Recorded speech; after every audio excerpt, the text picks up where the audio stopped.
Good morning, gentlemen. Good morning, guests.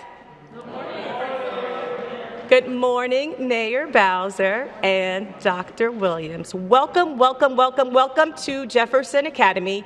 We are really excited today because we get to kick off Education Week with the mayor. Let's hear it.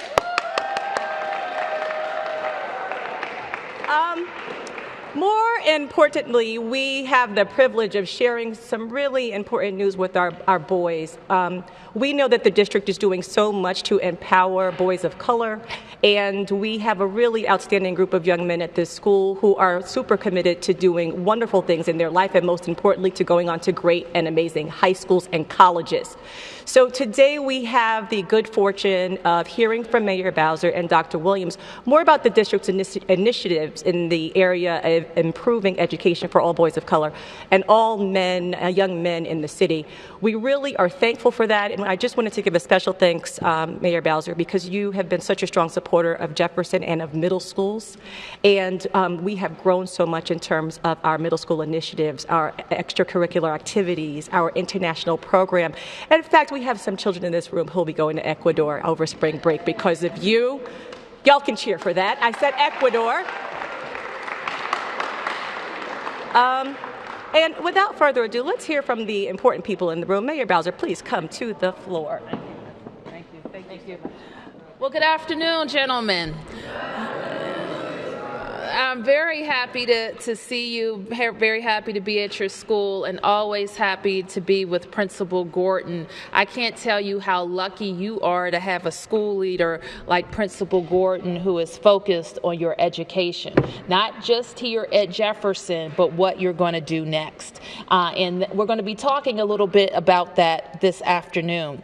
Like the principal said, this week is Education Week in Washington, D.C. So throughout the week, we're going to be talking about new and different things that we're doing to support great public schools in Washington, D.C.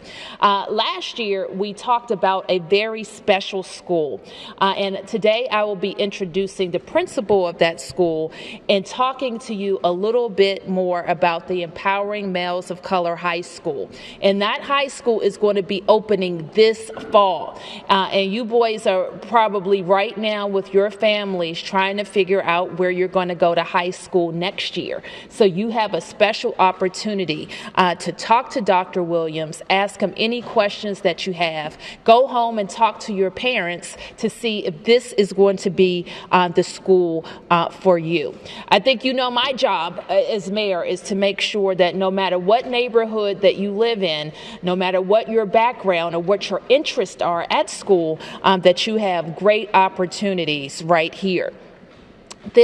It's also important that we pause for a second and realize that today is the first day of Black History Month.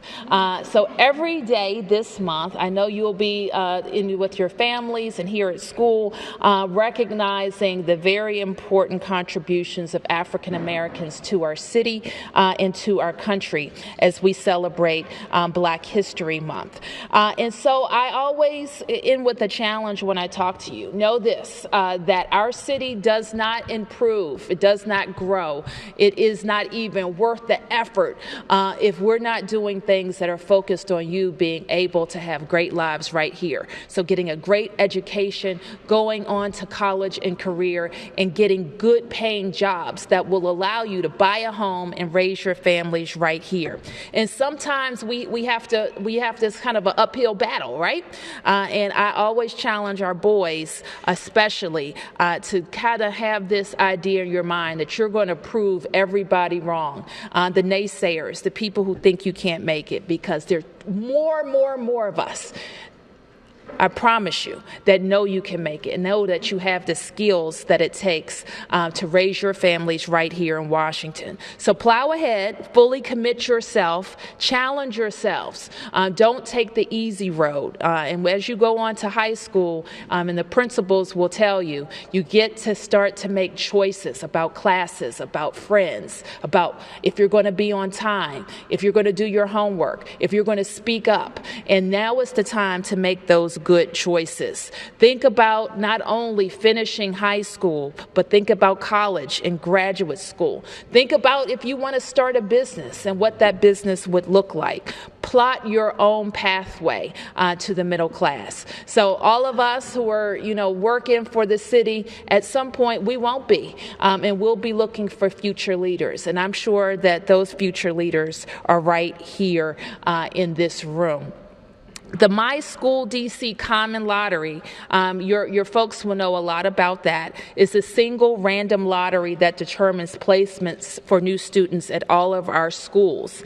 And today just happens to be the deadline for applications for 9th through 12th grade. So you guys are probably, if you haven't already made those decisions, you want to talk to your folks about participating in the My School DC lottery so that your application can be in today. I want each of you to make sure that your parents have submitted those applications before midnight tonight. Who can remember that? Who can remember that? Raise your hand. Raise your hand if you can remember that. So who can go home and say, have we submitted our high school application? Raise your hand. Everybody can do that. Everybody raise their hand. Say, have we submitted our high school application? And then that's all you got to do. If we have submitted our high school application, and then Dr. Williams is going to make sure that you can put your hands down, that you have the website. So if you haven't yet submitted your high school application, that you will know exactly how to do it. So I want you to first, before I introduce Dr. Williams, join me in giving a big round of applause to your principal, because they're talking about her all over the city. Give her a big round of applause.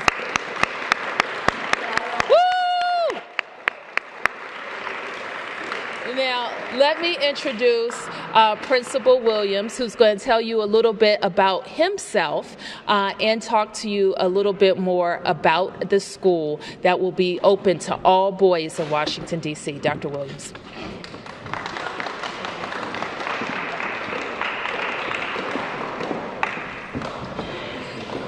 Thank you, Mayor Bowser. Principal Gordon, thank you so much for hosting us today. And everybody that are recording us today, I'm a loudmouth as well, and so I'm going to take a step back from the microphone just to make sure I'm not too loud and to make sure that the young man can hear me too, or the young men can hear me as well. Young men, good morning. Good morning. We're going to try that again, all right? I want you to ignore everything that's going on around us. What I want you to do is focus on me. This is a conversation between me and you all, okay? Good morning. Good morning. Once again, let's give a round of applause to your principal because she's doing an outstanding job.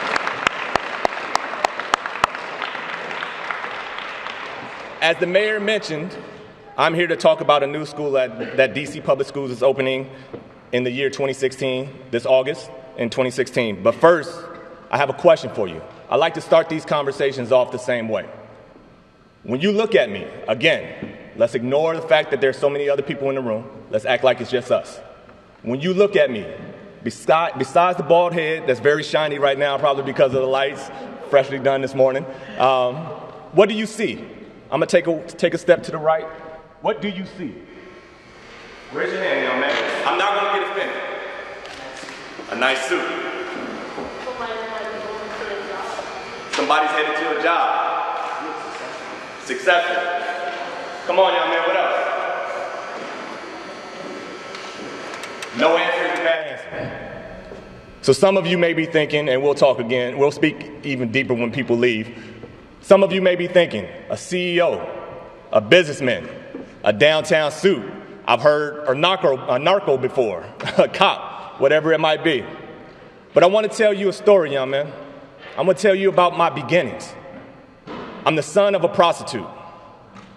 My mother, she had a couple of addictions as well. I was born in 1980 in Las Vegas, Nevada, a very difficult time for that city. By the time I was 4, I had to take on a lot of adult responsibilities. At that age as well, my mother walked out of my life. Some of you can identify with that. But before I go deeper into the story, I want to quickly just state this. It's not where you start, it's where you finish. And that's what this school is going to provide you. It's going to provide you an opportunity to start anew, to develop a path to what you want to do to be successful. So at this time, before I go deeper into the story and before I explain the school a little bit more in detail, I want to thank Mayor Bowser and the press for coming out today to support us. And actually, let's give yourselves a round of applause, young men.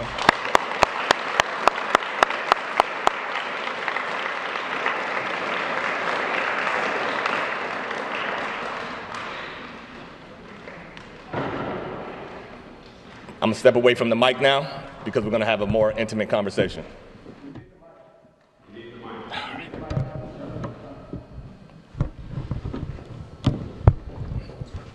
All right, young men, let me tell you a little bit more about myself.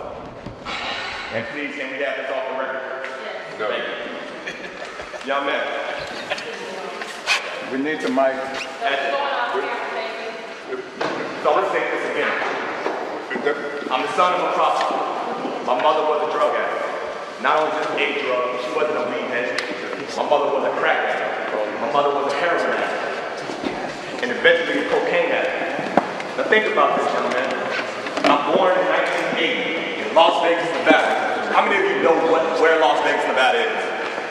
Heard of it? All right, put your hands down.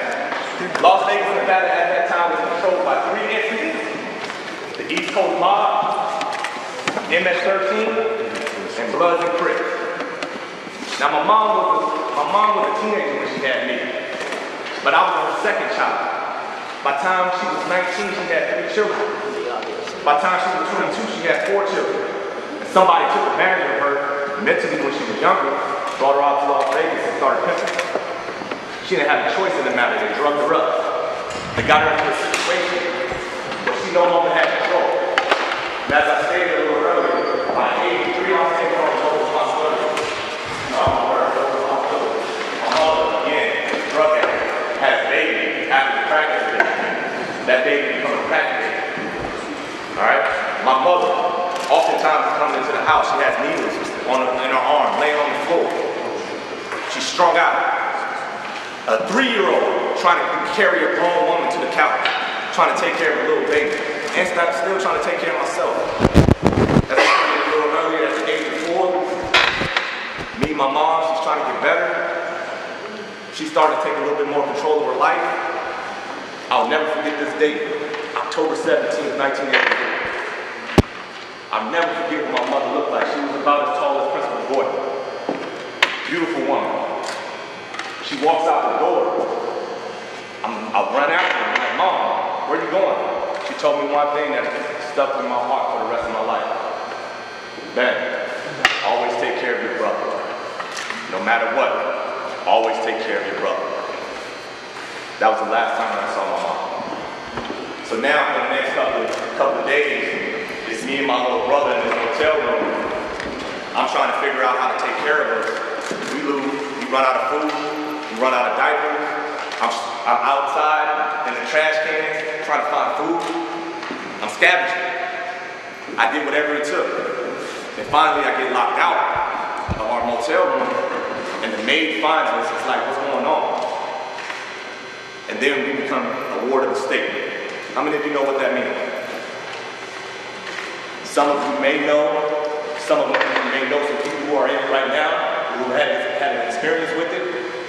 We became foster kids. Now, as I told you, my brother, he's a crack baby. Me, I'm doing okay, but I'm emotionally scarred. I'm emotionally heartbroken because I lost my mother. So we're going to foster homes. Foster homes at that time, even today, foster homes are difficult to do. Foster homes at that time had 1, 2, 3, 4, 5, 6 people in the same room because it was a way to make money. And those ages, it might have been age 5, age 10, age 15, age 20, age 18, age 16, age 3, all in the same room. There was no oversight. There was no principal warden person overlooking what's going on. And so we're in this home, we're moving back and forth to different homes. So if I move to a new home, that means I have to move to a new school, right? And I told you, Bloods, Crips, MS-13, you gotta learn to navigate that world. Initially, the people that I wanted to hang out with were gangbangers. The people on the corner, because those were the constant. Those are the people I looked up to. Some of you might understand what I'm talking about. The people that might be outside your doors every day when you're coming to and from school.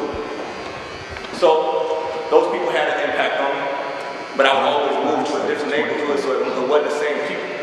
Hindsight is 20/20. So eventually, young man, I started to realize that there was one true constant in my life: school. The people that were constant in my life were people like Principal Gordon, people like the teachers, and for me, my basketball coach. I fell in love in 1987. All-Star weekend, second weekend in February. I'll never forget it. The greatest contest I've ever seen in my life. The human highlight film, Dominique Wilkins versus Flight, Michael Jordan. Literally, fell in love. I fell in love with basketball. Fell in love. You would never see me anywhere without my ball. Always kept a pair of basketball shorts underneath my jeans. To this day, I still wear a pair of basketball shorts for the most part, because it was so ingrained in me. But at the same time, I had people in school that were saying, "Ben, you have something upstairs." So they started to foster that. They started to encourage it. Things like what Principal Gordon had you doing a little earlier. Reading. Taking the time to read because you have that time to do it right now. So we're moving. We're going back and forth. I had some abuses happen. Some emotional abuse. Some physical abuse. Everything. Right now, I can get you, if it was appropriate, I would let you take your finger and go out down the back of my head because a woman thought that I was too light-skinned, so she takes me by the throat and smashes me up against the wall. Things like that occurred in this foster home. But I didn't let it break me. I didn't let it break me because I had somebody to live for, and that was my little brother. And the purpose of everything that I did was to make sure that we had a stable environment when we got older, where we didn't have to worry about anybody else. Now, when I turned 11, there was a man that was interested in adopting me and my brother. Now, up to that point, I was the one that was easily sent out to be adopted because I was fair-skinned, I was fairly smart, I didn't have a lot of the outbursts and emotional and behavior issues that my brother had. Like I said, my brother was a crackhead, man. He struggled mentally. He struggled with his impulses. He couldn't control himself. But the only person that he listened to was me. And I had one charge from my mother. Who remembers what that charge was? Take care of my brother. So no matter what, I refused to go. So this man decided to adopt me and my brother. The greatest man that I've ever met in my life, because he took a chance on two young men. Gave us a stable environment. So I turned 12 years old. We're adopted. I'm thinking everything's gonna be great. But what I don't realize is I have a man who adopted us, who has an idea of what he wants me to be. But I told you, I basically, in my mind, became a man when I was 4 years old, and I developed already who I was gonna be. So for the next years, all we did was this. Because I thought I knew what was best for me.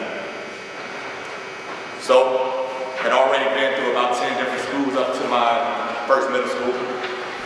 Moved to a couple of schools, get to high school. I went to 3 high schools in 9th grade. 3. I moved from the West Coast to DC in my 9th grade year. Now I told you in the 1980s, crack epidemic had hit Las Vegas and the West Coast hard. In 1988, approximately, that experience moved to New York. In the early 90s to mid-90s, that crack epidemic had come down the 95 corridor and started to impact the DC community. It had a hard impact on the DC community. So I moved from the West Coast, where I learned to navigate Bloods and Crips, MS-13, to move to DC, knowing nobody. Where I got to learn a very new culture, a neighborhood culture, Kilmersburg, Lincoln Heights, Clay Terrace. Very different. Neighborhood to neighborhood is about who you know, not what color you wear. And so I get out here, I'm fortunate enough, I play ball, that's my way of getting into the crowd. My brother struggles tremendously. Change has always been hard for both of us, But that change really had an impact on him. I can't tell you why. I don't know. So I'm posting on talent. I'm smart enough to take care of myself, but I'm also one of those people I like to be in the background. I don't like people to have expectations for me. All right? I do just enough. Just enough to me at that time was getting B's, maybe a B plus every now and again, because then your principal was like, oh, he's doing very well. Your teacher is like, oh, he's doing the best that he can. In all actuality, it wasn't. I was just doing enough, right? Some of you know that. Some of you are doing that right now. So I get to Elliott Junior High School, which is now Elliott High, but at that time it was Elliott Junior High School. I had a teacher. I'm gonna tell you what, this is probably the hardest teacher I've ever had in my life. I'm gonna tell you why. That teacher, every time that I turned something in, she would give it right back to me. I would turn it in, she would give it right back to me. And after a couple of weeks, I befriended somebody. I was like, dude, why is she so hard on us? What is going on, man?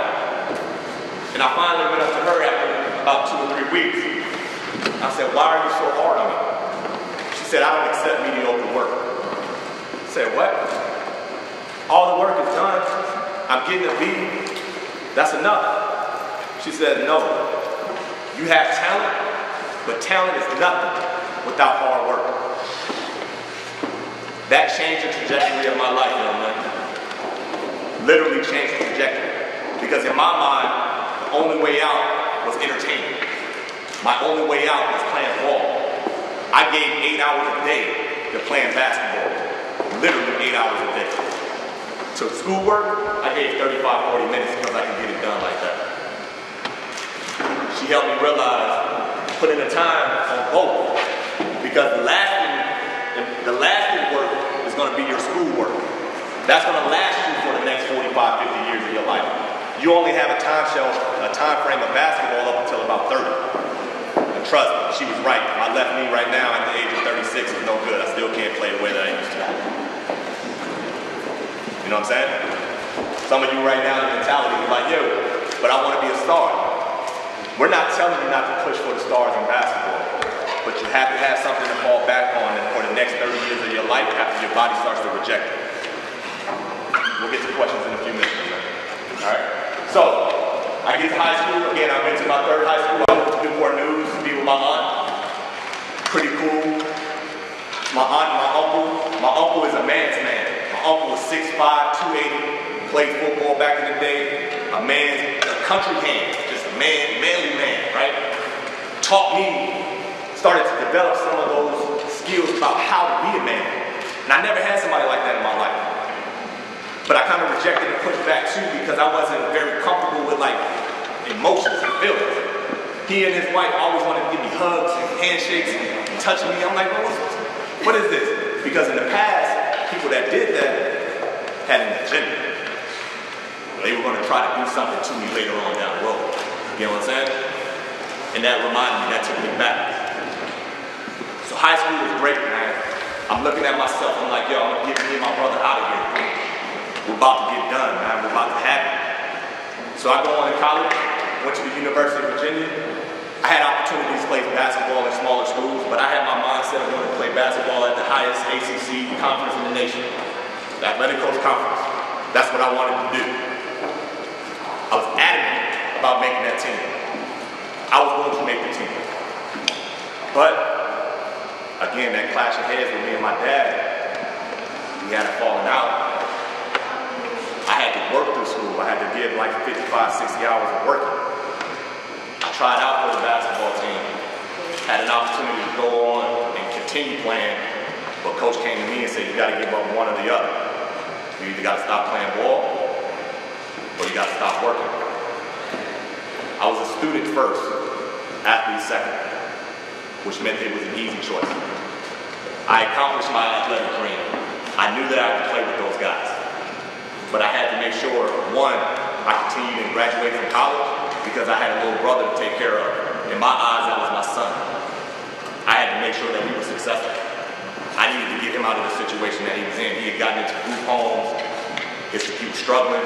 My brother was my size, literally what I am right now at the age of 12. Now imagine a young man my size at 12 with some strong struggles with his impulse control, some strong behavior problems, some strong emotional problems. So I had to get him out. I had to make sure that he was with me. So the only way that I knew to do that, because I knew I wasn't NBA talent. When you get to college, it's a sink or swim. You realize quickly, I'm good, they're great. No matter how hard I work, I'm good, but they're great, right? So I realized that I could have gone overseas and played ball, but that was a whole nother life, man. I needed something immediate. I needed to make sure that I got my degree. And what I started doing, I started working with fourth graders at that time as well. Fourth grade young men. And I started to tell this story too, because at that time I thought that I made it. When I got to college, I was like, I'm good. This is all you have to do. You get to college, you have the opportunity to graduate, that's great. They're in fourth grade, so they're nine or so. I'm in college, I'm 18, 19, so they can see themselves there, right? They can understand, man, that's a possibility. August 6, 2000, my life was destroyed. My life was destroyed. I had a great 2 years in college. I was doing well. I went and worked for the summer. I made some money. Went down and saw my brother. Got him everything that he needed, except for a pair of glasses. Except for a pair of glasses. Got a phone call at work from my father. Hadn't talked to my dad in 2 years. Got a phone call at work. My father told me that my brother was killed. To this day, you can tell it's tough. My brother was killed. And that killed me, young man. That killed me. But I didn't let anybody else know that. Didn't let anybody else know that. Told everybody I was okay. I was fine. Leave me be. I'm good. I've made it 20 years to that point. This isn't gonna hurt me. But in my mind, I told you guys I had some talent up here. I also told you that I learned some street business while I was growing up. So I had something. So I want you guys to leave with two things. The first thing, talent is nothing without hard work. The second thing that I'm gonna teach you right now is called code switching. So right now you see professionalism. At that time, people saw a young black man in college. So he's gonna be successful. After my brother passed away, that code switched. That street side of me came out. Nobody else knew this. And I'm telling y'all something now because I'm comfortable telling you. But I code switched, young man. In school, people saw the school me. But after my brother was killed, I started planning. It was time to tool up. It was time to go find that dude that took my brother out. And I'm well versed in that life. I saw it. I was a sponge, I took it in. I knew I wasn't built for it, but I knew how to take it in and do it when I needed to do it. And so for the next 3 months, I did everything that I can to figure out how to get to that man and his family. Because I wanted to do to him what he did to me. I was gonna take his family out in front of him. And to this day, I feel some hatred towards that man. I forgive him, but I feel some hatred. So right before I started to do that, right before I was gonna go down that path, something stopped me. One thing that I've always concluded, young man, I'm not a religious man, but I have faith that there was something that was always with me, that always pulled me out of those situations. There was a reason for it. There was a bigger picture. But at that moment, I didn't care about nobody. Not a soul. I was a mummy. I was walking by like zombies. What's that TV show called? Walking Dead. That's how I was. I was walking through like, literally, I would have my backpack on, my hoodie on. I'm walking to class like this. Not thinking, man. And that day, the day before, probably around the day before, maybe that week, something stopped me. And I had a conversation inside my head. I thought I was having a conversation with myself, but I understand that it was a conversation with a higher being. conversation went like this, young man. You can take that route. We're not going to stop. You can take that route. You know where that route ends up. You might get the revenge that you're looking for. You might feel a certain way about it. But we want you to think about those 10 young men that you're working with. Remember who you were when you were their age. Remember how many men came in your life and how many men left your life. Now I'm going to ask you a question. Do you want to be that hypocrite? Because these young men look up to you. And what type of hypocrite would you be if you went down this route and they found out about it? What kind of impact would it have on your life? And at that point, I realized that that moment was there for a reason. My life's work is now coming to view. So, as you can probably guess, I didn't take that route. I'm glad that I didn't. One, I wouldn't want to do that to somebody in that family. Two, I'm not going to jail, to be perfectly honest. I'm just not. I'm not a thug. I can fight when I needed to, but that's just going back in the corner, and I just couldn't imagine myself behind some bars for the rest of my life. Seriously couldn't.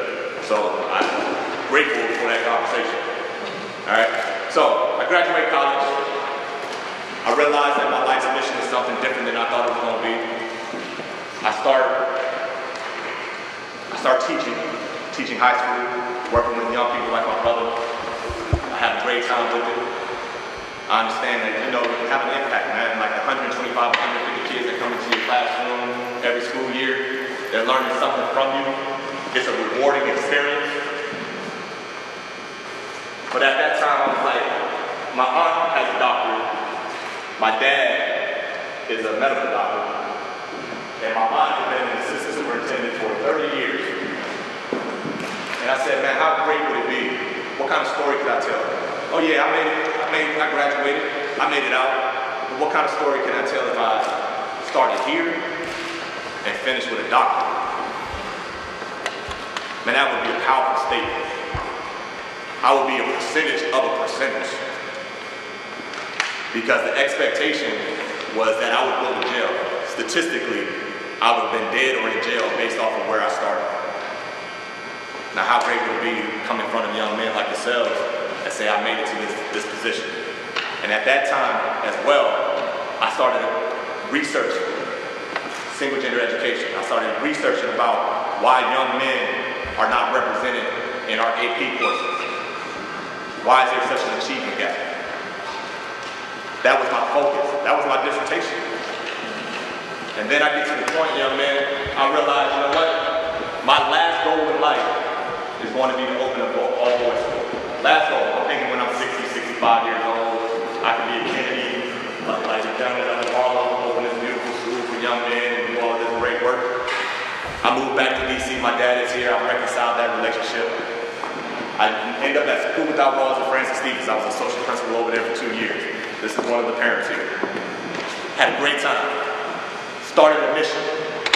I knew that I had a couple of years there. I wanted a few more years. But once again, there was somebody that said to me, you know what? I think you have the potential to be greater than what you're doing right now. You need to apply to become a principal. And so I did that. At first, I didn't want to do it because I didn't have any control. I'd been in control of the majority of my life. This decision that I made was about control. This was the first time that I went to a winner, knowing that I might not have a job. And then I find out that this school is open. And I said to myself, take a chance. Go after it. This is a life goal that you're able to accomplish 20 years before you thought you would. Why not? You have a story to tell. You have a skill set. You could be successful. Young men can see themselves in you. And so, that's how I end up here today. I was chosen. Now, that's a story not for pity. I'm not looking for any of you all to sit here and say, man, that's tough. It's a tough life. The reason why I'm standing here and I told you that story in front of everybody told you that story for external motivation. Some of you might already be driven here, but that can be a story to say, look, man, he had it harder than I have it right now. If he can get there, I definitely can get there. This school that we're opening was opened in the Empowering Males High School, August 2016. Now, young men, I'm excited about this. I am excited about this. Why? First and foremost, history. 2016, in August 1st or 2nd week in August, we're going to make history. That first 150 young men that walk in that door are going to make history. You set a standard for what everybody after you will have to live up to. People are going to see your name, young man. Your name is going to ring out in the city. Now let me tell you something. I've won championships in track. I've won championships in basketball. I've never been the first at anything. So, you walk in the door, you're already setting history. You get the opportunity to set a standard. The other thing that I'm excited about, we're only starting with one 9th grade class, 150 young men. So everything that we do is geared towards young men. Our instructional practices. Pardon the interruption. 6th grade will have outdoor recess. 6th grade, please make sure to get coats and sweaters and report to the cafeteria seated by 11:50. Outdoor recess for 6th grade. Thank you. Our instructional practices. How many of you like to move around the classroom? How many of you like to have hands-on activities? How many of you like to have projects? Right? You know why? Because there's a difference between the way young men learn and the way young women learn. Every one of our instructional classrooms will be geared towards young men. So we'll be doing more project-based learning. We'll differentiate our activities and our lessons in the classroom. Young men will be up and moving. All right?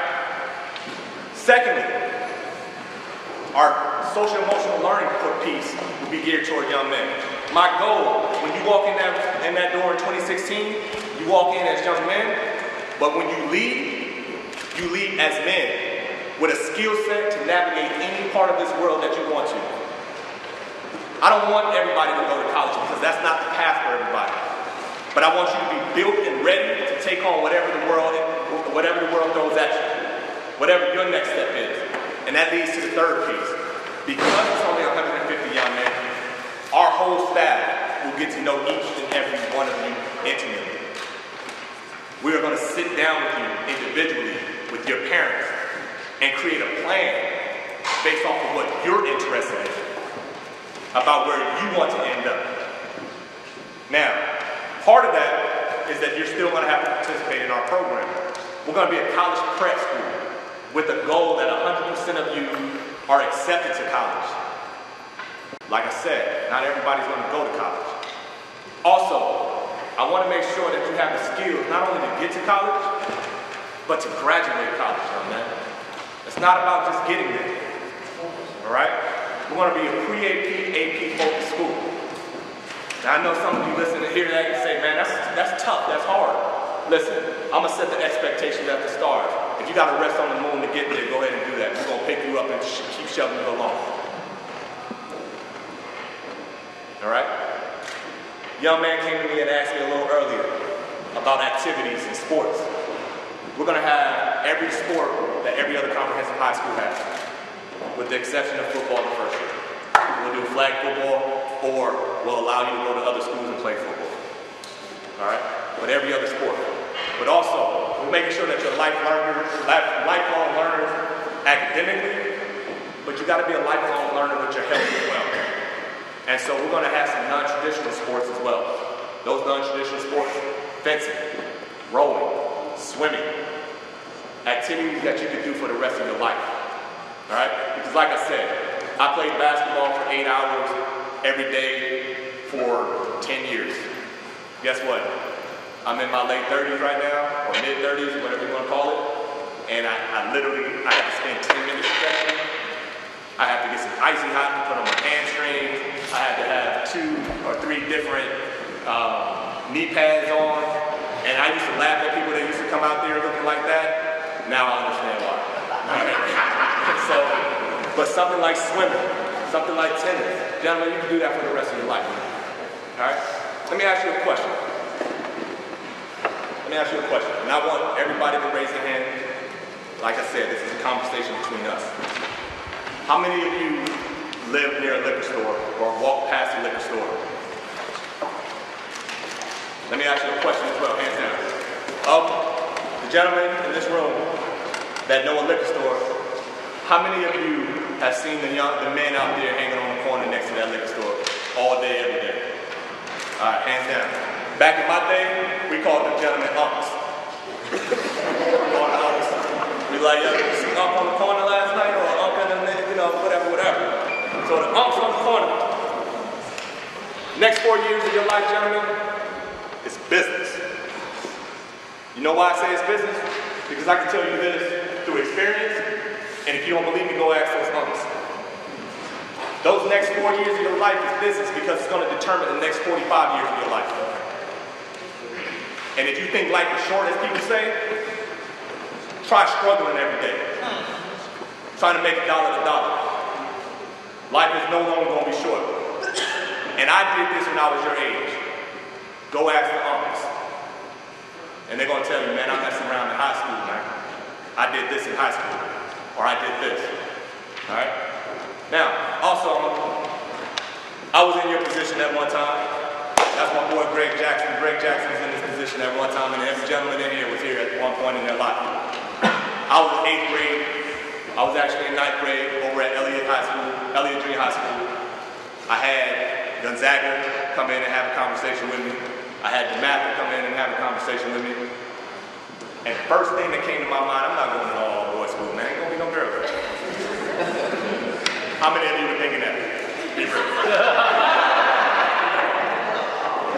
All right, so check this out, right?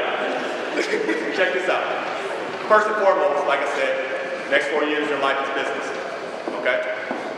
Secondly, as I told you, young men learn differently than young ladies. But let me tell you something as well. Young men show out for one reason and one reason only. It's not about respect or disrespect. They show out for the ladies that are in the room. Think about it. Every behavior, every response, it's like, nah, man, I can't be disrespected. The real answer to that is, nah, man, Shorty looking at me right now. I got to step up and do something. Right? I know that because it still happens today. All right? It still happens today. But with that being said, young man, we will work with some of the high schools if we have dances and things like that. It ain't going to be just a bunch of young men in there having dances and activities and stuff. We're going to work with other schools. Young men, you can bring ladies into the building, etc. But while we're in the building, during academic time, it's about that business. It's about that business. And like I said, everything is focused on you to make sure that you are successful. All right? So what I'm going to do right now, I gave you my life story. I gave you where I'm passionate about it. I gave you my skill about what I hope the school will look like. I'm going to ask you questions. Any question that you have, I'm going to answer for you, except for questions about my life story. Any question about the school? You had one earlier. Okay, we'll talk afterwards. Okay. Questions about the school? Young man, go ahead. You said you're the principal? I am the founding principal, yes, sir. What other questions do you have? Yes, sir.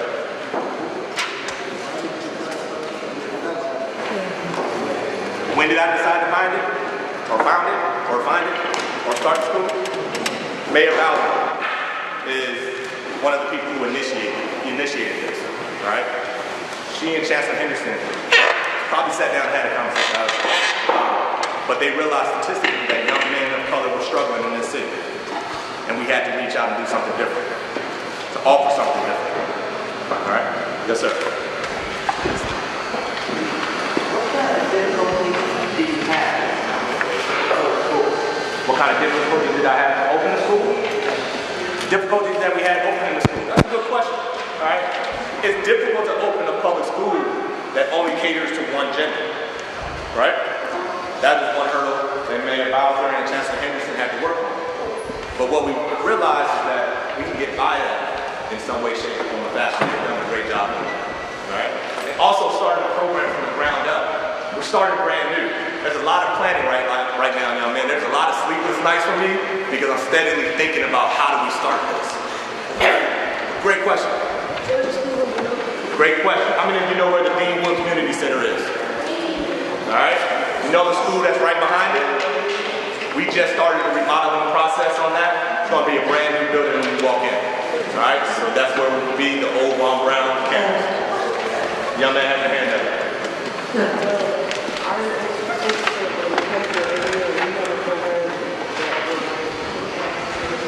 That's an excellent question, young man. And you know what I want to do on that? Because he's interested in mechanical engineering. He's interested in engineering. STEM. Young man, excellent question. We are going to be a humanities school, right? We're going to be basically kind of like a liberal arts college. If you're specifically interested in something like that, you have two schools that are great options for you. You have McKinley Tech, that has a great STEM program, but you also have Woodson. They have a great STEM program as well, all right? If that's what you're really focused on, I would recommend those two schools. Now, if you came to my school and you decided to come to my school, I'll make sure we find a mentor. I'll make sure that we get some programs in that is to your interest. But if you want to go deeper into that, I would strongly recommend those two schools, okay? Young man in back. Since you said 150 kids for the 9th grade class, would you add each year? Absolutely, great question. We will add a new class every year. All right, so but this first year, it's only 150. And then we'll get a new 150 every year.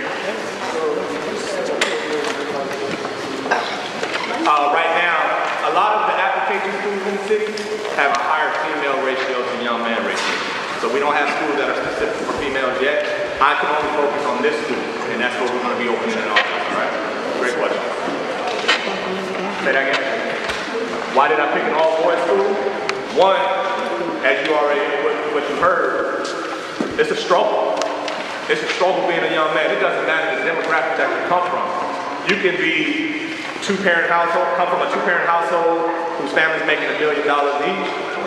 You can come from a household where you're in foster care, you don't have anything, you barely have a shirt on your back. There's a skill set that you can learn with other young men that's going to prepare you because it's specifically targeted young men. And that's why I chose to do this, because I want to make sure that every young man that comes in my building, every young man, I get to touch 150 young men's lives every year, that we're going to be successful. I want you all to be better than me, man. I'm looking at you right now, telling you straight up, I want to do everything in my power to make sure that you're better than me. Because right now, honestly, dude, I've made it basically farther than I ever thought that I would. I've made it as farther than I ever thought that I would. I want you to have a goal and rely on me to push you to get there. Every person that's in that building is going to be focused on that. And I can look you in your face and guarantee that. Gentlemen, let's hear it for Dr. Williams.